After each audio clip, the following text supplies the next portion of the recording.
ಯುದ್ಧವು ಯುದ್ಧ ಭೂಮಿಯಲ್ಲಿ ಮಾತ್ರವಲ್ಲ, ರಾಜತಾಂತ್ರಿಕತೆಯ ಕಾರಿಡಾರ್ಗಳಲ್ಲಿಯೂ ನಡೆಯುತ್ತದೆ ಎಂದು ಹೇಳಲಾಗುತ್ತದೆ. ಭಾರತವು ಅದನ್ನು ಸಾಬೀತುಪಡಿಸಿದೆ. ಆಪರೇಷನ್ ಸಿಂಧೂರ್ ಮೂಲಕ ಪಾಕಿಸ್ತಾನದ ಭಯೋತ್ಪಾದಕ ನೆಲೆಗಳನ್ನು ನಾಶಪಡಿಸಿದ ನಂತರ ಭಾರತ ಈಗ ಜಾಗತಿಕ ವೇದಿಕೆಯಲ್ಲಿ ಪಾಕಿಸ್ತಾನವನ್ನು ಏಕಾಂಗಿಯಾಗಿಸುವ ಅಭಿಯಾನವನ್ನು ಪ್ರಾರಂಭಿಸಿದೆ. ರಾಷ್ಟ್ರೀಯ ಭದ್ರತಾ ಸಲಹೆಗಾರ ಅಜಿತ್ ದೋವಲ್ ಈ ಆಟವನ್ನು ಎಷ್ಟು ಮೌನವಾಗಿ ಮತ್ತು ಚಾತುರ್ಯದಿಂದ ಕಾರ್ಯಗತಗೊಳಿಸಿದ್ದಾರೆ ಎಂದರೆ ಜಗತ್ತು ಗಮನಿಸುತ್ತಲೇ ಇತ್ತು. ಪಾಕಿಸ್ತಾನ ಯಾವುದೇ ಕ್ರಮ ಕೈಗೊಂಡ್ರೆ ಸೂಕ್ತ ಪ್ರತ್ಯುತ್ತರ ನೀಡಲು ನಾವು ಸಂಪೂರ್ಣವಾಗಿ ಸಿದ್ಧರಿದ್ದೇವೆ ಎಂದು ಅವರು ಚೀನಾದ ವಿದೇಶಾಂಗ ಸಚಿವರಿಗೆ ತಿಳಿಸಿದರು. ಬುಧವಾರ ದೋವಲ್ ಅವರು ಚೀನಾದ ವಿದೇಶಾಂಗ ಸಚಿವ ವಾಂಗ್ ಯಿ ಅವರೊಂದಿಗೆ ದೂರವಾಣಿಯಲ್ಲಿ ಮುಕ್ತ ಸಂಭಾಷಣೆ ನಡೆಸಿದರು. ಅವರ ಸಂದೇಶ ಸ್ಪಷ್ಟವಾಗಿತ್ತು. ಭಾರತ ಶಾಂತಿಯನ್ನು ಬಯಸುತ್ತದೆ, ಆದರೆ ಪಾಕಿಸ್ತಾನ ಬೆರಳು ಎತ್ತಿದ್ದಾರೆ. ಭಾರತ ತನ್ನ ತೋಳನ್ನು ತೀರಿಸಲು ವಿಳಂಬ ಮಾಡುವುದಿಲ್ಲ. ಪಾಕಿಸ್ತಾನ ಉದ್ವಿಗ್ನತೆಯನ್ನು ಹೆಚ್ಚಿಸಲು ನಿರ್ಧರಿಸಿದ್ದಾರೆ. ಭಾರತವು ಪ್ರತೀಕಾರ ತೀರಿಸಿಕೊಳ್ಳಲು ಸಂಪೂರ್ಣವಾಗಿ ಸಿದ್ಧವಾಗಿದೆ ಎಂದು ಅವರು ಹೇಳಿದರು. ಭಾರತವು ಕ್ಷಿಪಣಿಗಳನ್ನು ಬಳಸಿ ಪಾಕಿಸ್ತಾನ ಮತ್ತು ಪಿಒಕೆಯಲ್ಲಿ 9 ಭಯೋತ್ಪಾದಕ ನೆಲೆಗಳನ್ನು ನಾಶಪಡಿಸಿದ ಆಪರೇಷನ್ ಸಿಂಧೂರ್ ನಂತರ ಈ ಸಂಭಾಷಣೆ ನಡೆಯಿತು. ಈ ಕಾರ್ಯಾಚರಣೆಯು ಪಹಲ್ಗಾಮ್ನಲ್ಲಿ ನಡೆದ ಭಯೋತ್ಪಾದಕ ದಾಳಿಗೆ ಸೂಕ್ತ ಪ್ರತ್ಯುತ್ತರವಾಗಿತ್ತು. ದೋವಲ್ ಇಷ್ಟಕ್ಕೆ ಸುಮ್ಮನಾಗಿಲ್ಲ. ಅವರು America, UK, Saudi Arabia, UAE, Japan, Russia ಮತ್ತು ಫ್ರಾನ್ಸ್ನ ಉನ್ನತ ಅಧಿಕಾರಿಗಳಿಗೂ ಕರೆ ಮಾಡಿದ್ರು.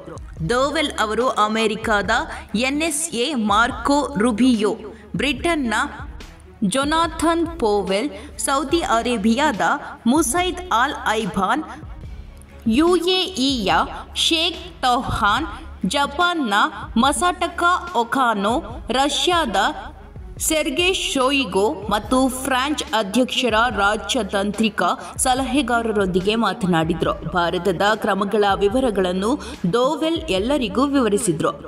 ನಮ್ಮ ವಿಧಾನವು ಸಂಯಮದಿಂದ ಕೂಡಿತ್ತು ಮತ್ತು ಉದ್ವಿಗ್ನತೆಯನ್ನು ಹೆಚ್ಚಿಸಲಿಲ್ಲ. ಭಾರತ ಸ್ಪಷ್ಟವಾಗಿ ಹೇಳಿದೆ, ನಮಗೆ ಯುದ್ಧ ಬೇಡ, ಆದರೆ ಪಾಕಿಸ್ತಾನ ಯಾವುದೇ ಕ್ರಮ ಕೈಗೊಂಡ್ರೆ ನಾವು ಸಿದ್ಧರಿದ್ದೇವೆ ಎಂದು ಹಿರಿಯ ಅಧಿಕಾರಿಯೊಬ್ಬರು ಹೇಳಿದರು.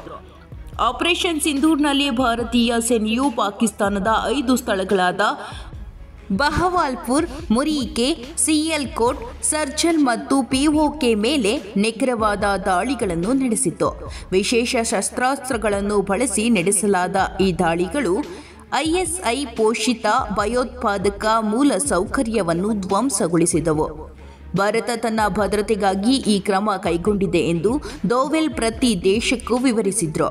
ಭಾರತವು ಶಾಂತಿಯ ಪರವಾಗಿದೆ, ಆದರೆ ತನ್ನ ರಕ್ಷಣೆಯಲ್ಲಿ ಹಿಂದೆ ಸರಿಯುವುದಿಲ್ಲ. ಭಾರತ ಮೊದಲು ದಾಳಿ ಮಾಡುವುದಿಲ್ಲ, ಆದರೆ ಯಾವುದೇ ದಾಳಿಗೆ ಖಂಡಿತವಾಗಿಯೂ ಪ್ರತಿಕ್ರಿಯಿಸುತ್ತದೆ ಎಂದು ಅವರು ಪುನರುಚ್ಚರಿಸಿದರು. ಈ ರಾಜತಾಂತ್ರಿಕ ನಡೆ ಪಾಕಿಸ್ತಾನದ ಮೇಲೆ ಒತ್ತಡವನ್ನು ಹೆಚ್ಚಿಸಿದೆ. ಈಗ ಇಡೀ ಜಗತ್ತು ಪಾಕಿಸ್ತಾನ ಮುಂದಿನ ಹೆಜ್ಜೆ ಇಡುತ್ತದೆ ಎಂದು ನೋಡುತ್ತಿದೆ. ಒಂದು ವಿಷಯ ಸ್ಪಷ್ಟ, ಭಾರತವು ಕೇವಲ ಕ್ಷೇತ್ರದಲ್ಲಿ ಮಾತ್ರವಲ್ಲದೆ ಜಾಗತಿಕ ವೇದಿಕೆಯಲ್ಲಿಯೂ ತನ್ನ ಶಕ್ತಿಯನ್ನು ಸಾಬೀತುಪಡಿಸಿದೆ.